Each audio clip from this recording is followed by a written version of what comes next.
Je connais l'histoire de la famille, par Vous contre. allez donc vouloir faire dédicacer aujourd'hui. Voilà, c'est ça. Par contre, je connais bien l'histoire de la famille, puisque je suis marié avec quelqu'un de sa famille, bien sûr. Voilà. Bien, je suis là parce que mon oncle vient présenter en français son livre sur sa biographie. Votre oncle, Oui, c'est mon oncle Théodore Michael, dont je suis la nièce et fière de l'être. sur les lettres. Est-ce que vous avez une idée de ce qu'il y a dans ce livre-là? Oui, sa biographie, son parcours, depuis son enfance, ce qu'il a vécu, surtout en arrivant en Allemagne, la diaspora et compagnie, la difficulté d'être un noir parmi des blancs très racistes. Et ce qui m'amène, c'est que mon arrière-grand-père, oncle, vient signer son livre dans une traduction française, puisque le livre a déjà été édité et traduit en allemand. Alors moi, je n'ai pas lu la version allemande. J'ai une vague idée parce que par la famille, on sait un peu de quoi ça relève. Mais par contre, voilà, ils sont là pour pouvoir les lire. J'en avais acheté deux. Hein? J'en ai acheté deux, un pour mon frère et un pour moi.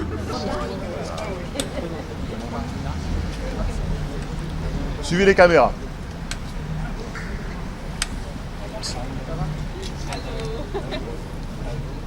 C'est par là.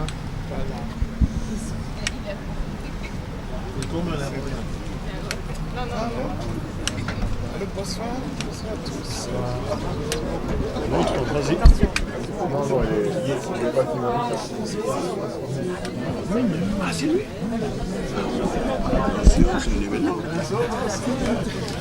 La Mobé.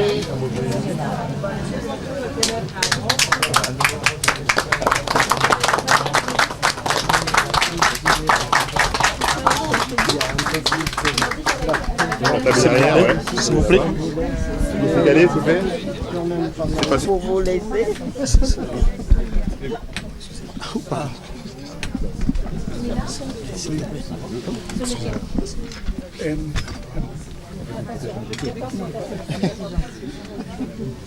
Les caméras, madame. Baissez chez vous. Hein. Voilà.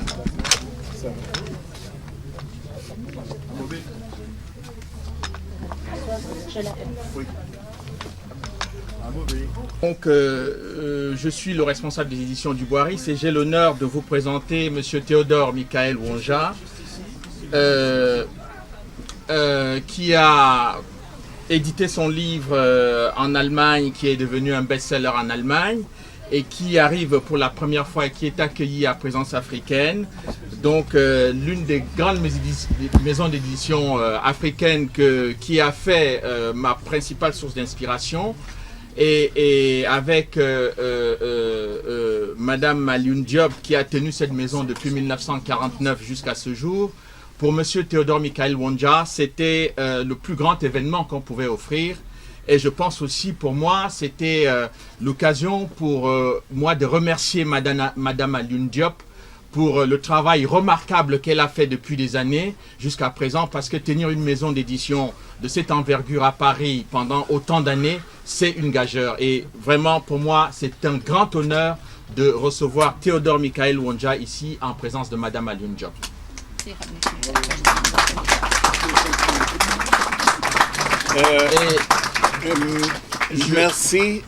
Merci. Je veux dire que il est un grand honneur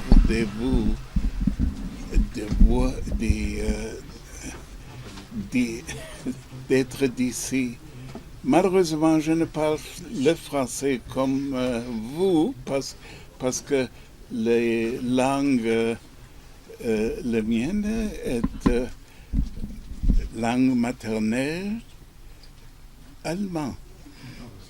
Et pour ça, une dame à ma côté qui me transmettre les choses que je ne comprends pas. Pardonnez-moi, s'il vous plaît. Sans tarder, je vais demander à Monsieur Théodore Michael Wonja de vous dire quelques mots sur les raisons qui l'ont amené à écrire ce livre et ce qui a justifié sa venue en France pour présenter ce livre. Théodore. Es hat 12 Jahre gedauert, bis ich das Buch geschrieben habe, und zwar auf Drängen meiner Kinder und meiner Enkelkinder vor allen Dingen. Donc j'ai mis 12 ans à écrire ce livre et c'est surtout sur l'insistance de mes enfants et de mes petits-enfants que je m'y suis mis.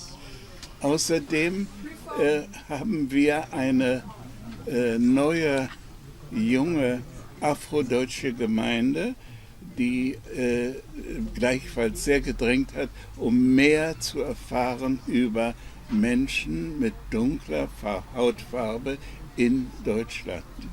Et en Allemagne aussi, il y a maintenant une nouvelle communauté donc afro-allemande, jeune, et qui a énormément insisté pour qu'il entreprenne le récit donc, de sa vie. Tatsache ist, dass man immer vergisst, in Europa, dass es immer Menschen schwarzer oder dunkler Hautfarbe in Europa gegeben hat. Nicht in der Anzahl, wie es jetzt ist, aber doch immer in einer doch großen Zahl. Et le fait est qu'on oublie qu'il y a en Europe autant de personnes d'origine, enfin noire ou de couleur, et c'est donc quelque chose dont il faut parler. Ich denke da zum Beispiel an die Römer,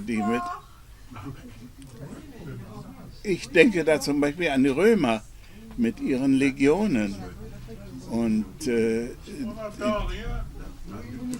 micro peut-être. So? Le micro n'a rien à voir. On n'a rien à voir, il faut le déposer. Je ne suis pas un technicien, mais les choses comme ça sont toujours un peu... de la télé. Oui. Oui. Donc il disait, je pense aux Romains et aux légions romaines. Oui, mit ihren Legionen aus Afrika. Nicht? Das dürfen wir nicht vergessen, da gibt es den berühmten Mauritius, Saint-Maurice, oui, der ja eine Legion hier geführt hat, in Europa schon. Das war. Aber völlig vergessen ist, dass der erste Europäer ein Afrikaner war. Donc il pense aux légions romaines qui sont venues avec les Africains et il rajoute maintenant, donc on a complètement oublié que le premier Européen venait d'Afrique. Und das ist etwas, worauf wir immer zurückgreifen können. C'est quelque chose sur lequel il faut vraiment revenir. Dass wir immer da waren. Und ich habe eine Aktion gestartet, die heißt, wir waren schon immer da. Et donc, il faut toujours y revenir et il répète 2 fois, nous avons toujours été là. Alors, il y a un élément dans ce livre qui est très important, je crois, pour les gens qui sont là. C'est effectivement le fait que vous avez vécu l'histoire de l'Allemagne nazie jusqu'à la guerre en 1940. Quel est le souvenir qui vous reste aujourd'hui de cette période terrible que l'Europe a connue entre 1933, l'arrivée d'Hitler au pouvoir, et les jeunes enfants noirs que vous étiez en Allemagne? Wenn hier in diesem Buch steht, Allemand, im Grunde genommen gehört dort noch ein Fragezeichen hin. Und dann heißt das, die gesamte Belastung, die mit dem Wort Deutsch verbunden ist. Donc, dans l'édition allemande, il y a un point d'interrogation après allemand. Allemand et noir en plus, d'accord. Mais déjà, avec le terme allemand, il y a tout ce que représente l'Allemagne. Et l'histoire de l'Allemagne est donc cette période nazie. Und dann steht schwarz dazu. Et noir en plus.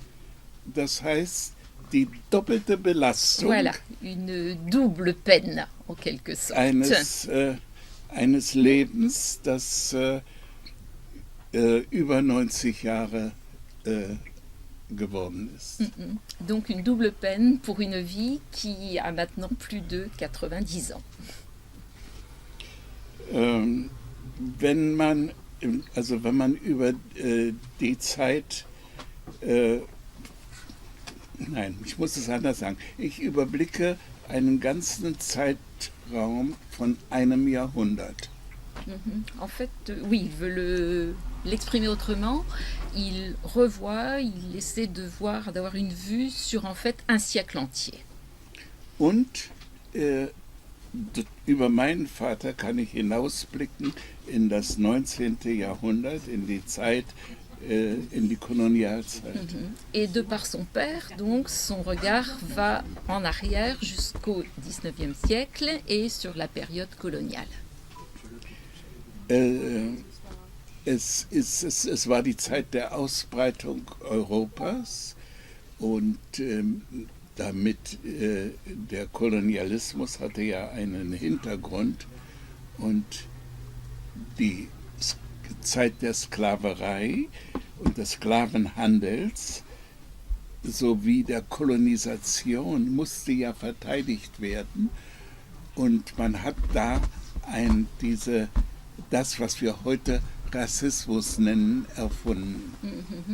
Donc c'était pour l'époque de l'expansion de l'Europe, la période coloniale, et c'est à ce moment-là donc l'esclavage, le commerce des hommes, et tout le racisme est parti donc de là. Ja, als Verteidigung war das. Et il fallait à l'époque justifier en fait l'expansion coloniale en Afrique, l'expansion coloniale des pays européens. Hat man der Rassismus ist dadurch entstanden. Nicht? Und wir haben heute noch dagegen zu kämpfen. Et à l'heure actuelle, il faut toujours combattre ce racisme. Und wir können nicht aufhören, gegen den Rassismus anzugehen. Et il ne faut absolument pas, on ne peut pas arrêter de combattre ce racisme. Aber nicht mit Waffen oder mit Gewaltmitteln, sondern mit Intelligenz. Mais non pas avec des armes, non pas par la violence, mais avec son intelligence.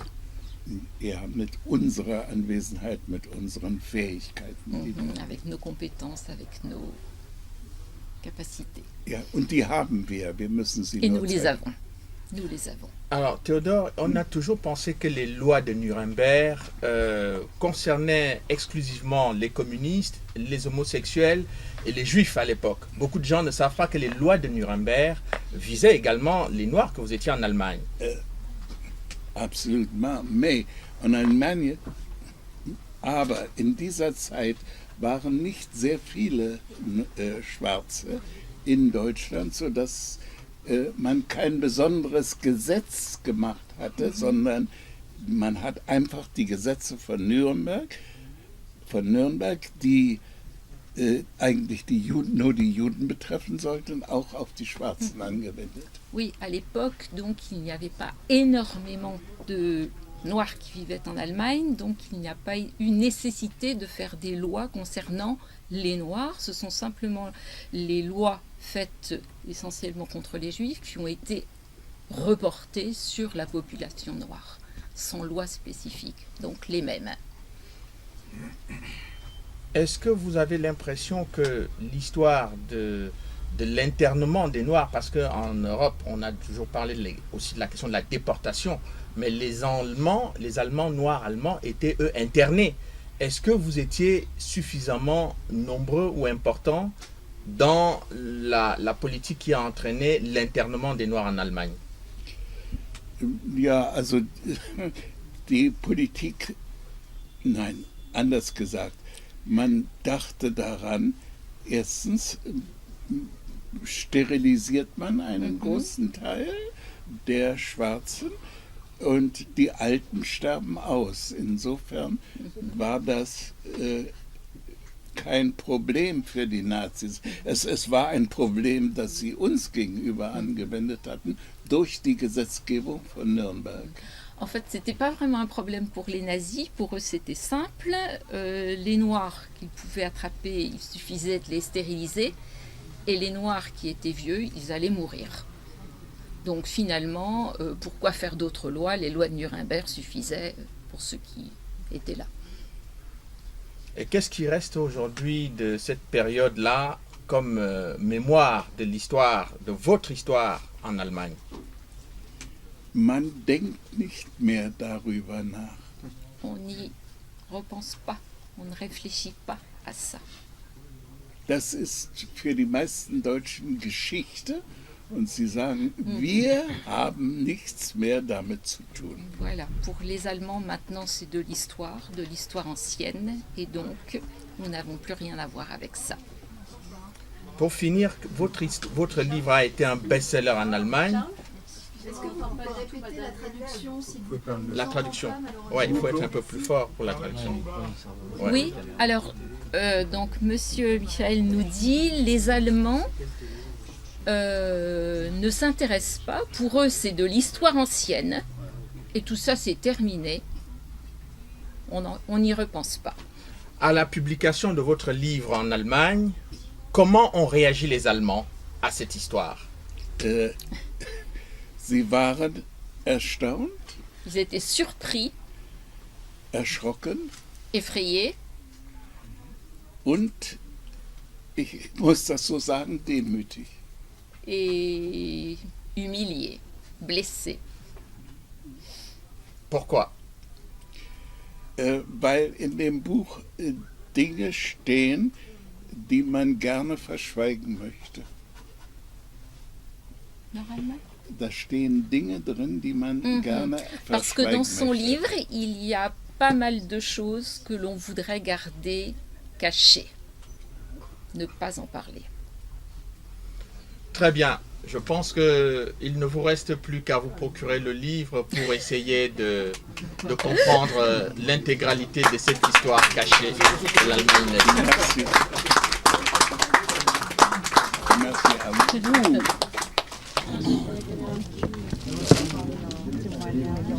I will read with great intention. I have read the book Noir dans les camps nazis by Serge Billet and the book Charles Onama about tirailleurs sénégalais. My name is Ahab.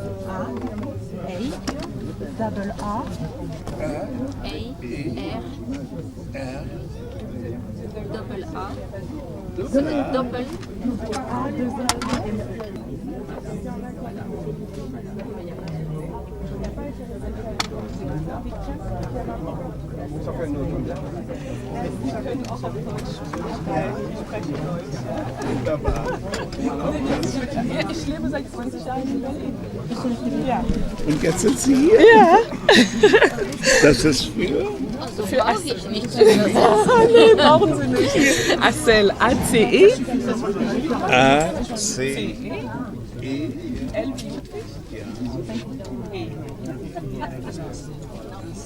Ja, und ich komme auch aus Kamerun. Ja, zufällig. Ja.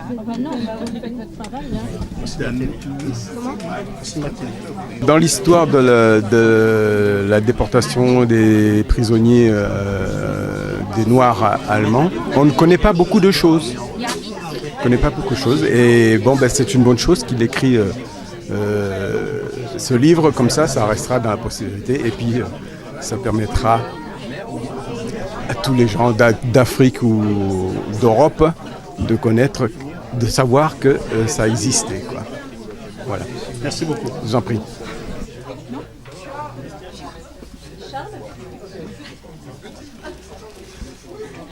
Voilà. Dankeschön. Haben Sie Zeit? Ich habe Kinder. Ja, ich bin noch da. Sprechen Sie doch mit meinen Kindern. Ach so, okay, wo sind Sie? Irgendwo da. Irgendwo, die Einzigen, die wahrscheinlich Deutsch sprechen.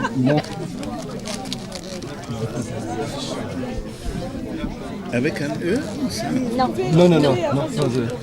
voilà. Alors je suis Mais parce que, comme le dit Théodore Michael lui-même, c'est une histoire qui a été occultée. On a beaucoup parlé de déportation et puis d'internement des juifs, des homosexuels, des communistes, etc. Mais on a complètement oublié qu'à l'époque, à cette époque-là, il y avait des Noirs qui vivaient en Allemagne. Et puis surtout, après l'occupation de la Rhénanie par les troupes françaises en 1914-1918, pendant la Première Guerre mondiale, eh bien, beaucoup des tirailleurs africains avaient eu des relations amoureuses avec des femmes allemandes. Et donc, finalement, de ces relations sont nés plusieurs enfants métis qu'on a appelés, le ministre de l'Intérieur de la Bavière à l'époque appelait les bâtards de la Rhénanie.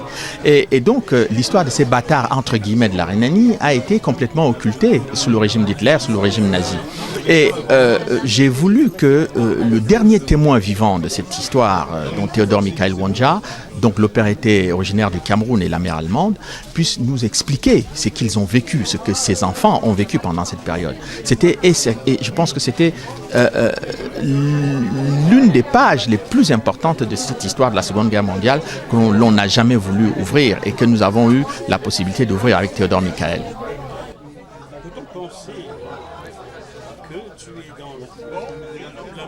Je pense tout simplement que, en fait, ce n'est pas une histoire de militantisme en tant que tel.